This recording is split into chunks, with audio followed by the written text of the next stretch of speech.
अऊज़ु बिल्लाहि मिनश शैतानिर रजीम बिस्मिल्लाहिर्रहमानिर्रहीम। अस्सलाम वालेकुम नाज़रीन ग्रामी, सिलसिला इसमें आज़म में मैं हूँ आपकी होस्ट सईदा रिदा हुसैन।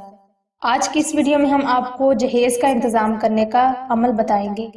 मेरा आज का अमल ख़ास उन परेशान वालिदैन के लिए है जो अपनी बेटियों के जहेज़ की वजह से परेशान हैं और ज़माना साज़ बनने के लिए वो जहेज़ का इंतज़ाम नहीं कर पाते, जिसकी वजह से तरह तरह की परेशानियों और ज़माने के रस्म और रवाज की बिना पर तरह तरह के तंज और सवालात सुनने को मिलते हैं और अक्सर ऐसे हालात भी हो जाते हैं कि इज्जत नफ्स को हद से ज्यादा ठेस पहुंचती है। लेकिन आजकल का जो मुआशरा चल रहा है, अगर बेटी ससुराल में साथ जहेज लेकर ना जाए तो ससुराल वाले उसे सुकून और चैन का सांस नहीं लेने देते। नाज़रीन इकरामी, आज का वजीफा बहुत ही खास आजमुदा और मजरब अमल है। नाज़रीन इकराम, अगर आप इस परेशानी का शिकार हैं तो आपसे गुजारिश है कि वीडियो को शुरू से लेकर आखिर तक मुकम्मल तवज्जो से समाअत फरमाइएगा।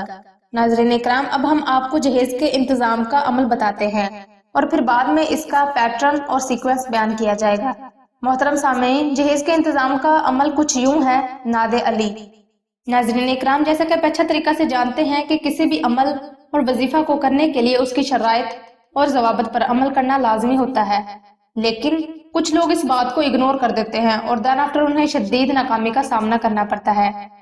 अगर आप इस अमल को इसकी शराइत और ज़वाबत पर अमल करते हुए करेंगे तो इंशाअल्लाह आपको अमल में कामयाबी जरूर मिलेगी। नंबर 1, वजीफा की सबसे पहली बुनियादी शर्त यह है कि आपने वजीफा को करने से पहले 2 रक्त नमाज सलातुल हाजात और हस्बे तौफीक सदका लाजमी अदा करना है। नंबर 2, आपने वजीफा करते वक्त जगह और वक्त एक ही रखना है। नंबर 3, अगर आपके हालात हद से ज्यादा खराब है तो आपने 2 अदद नक्श नादे अली लाजमी तहरीर करने हैं। इस नक्श की मजीद तफसील आपको वीडियो के आखिरी हिस्सा में दे दी जाएगी। नंबर 4, वजीफा को आपने मुकम्मल तवज्जो, ध्यान और ठंडे लहजा में करना है। नंबर 5, याद रखें वजीफा की तादाद का खास ख्याल रखें। आपने वजीफा करते वक्त ऐसी जगह का इंतखाब करना है जहाँ बिल्कुल तनाही हो, ताकि आपको वजीफा के दौरान कोई भी डिस्टर्ब ना कर सके। नंबर 6, आपने बिल्कुल पुरसुकून हालत में बैठकर नादे अली को तकरीबन 313 बार पढ़ना है। नंबर 6, आपने बिल्कुल पुरसुकून हालत में नादे अली को तकरीबन 313 बार तिलावत करना है।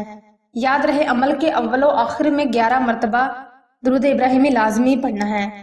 नाज़रीन मोहतरम, आपने ये अमल इसी तरतीब से तकरीबन बिला नागा 21 दिन तक जारी रखना है।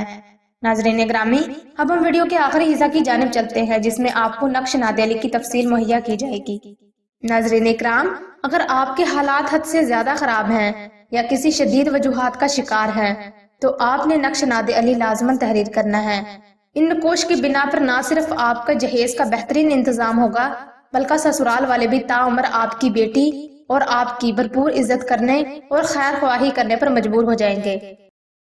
वीडियो के आखिरी हिस्सा में हम आपको मजीद बताते चलें कि सिलसिला खैर बशरिया ने दुआ खास का रूहानी प्रोग्राम भी शुरू किया है। दुआ का ये खास प्रोग्राम उन बहनों के लिए है जो कि रिश्ता की बंदिश, मोहब्बत की बंदिश या नसीब की बंदिश का शिकार हैं। अगर आप भी अपनी जिंदगी जबर मुसलसल में गुजार रहे हैं तो बगैर देर किए कमेंट सेक्शन में अपना नाम और अपना मसला बयान कर दें।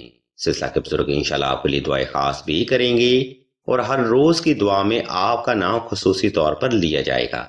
हम भी अल्लाह के हुज़ूर दुआ करते हैं कि तमाम मुसलमानों को अपने हिफ्ज़ ईमान में रखें और तमाम मुसलमानों की तमाम नेक और जायज़ हजात को सदका मोहम्मद वाले मोहम्मद की निस्बत से जल्द पूरा फरमाएं। आमीन सुम आमीन या रब्बल आलमीन।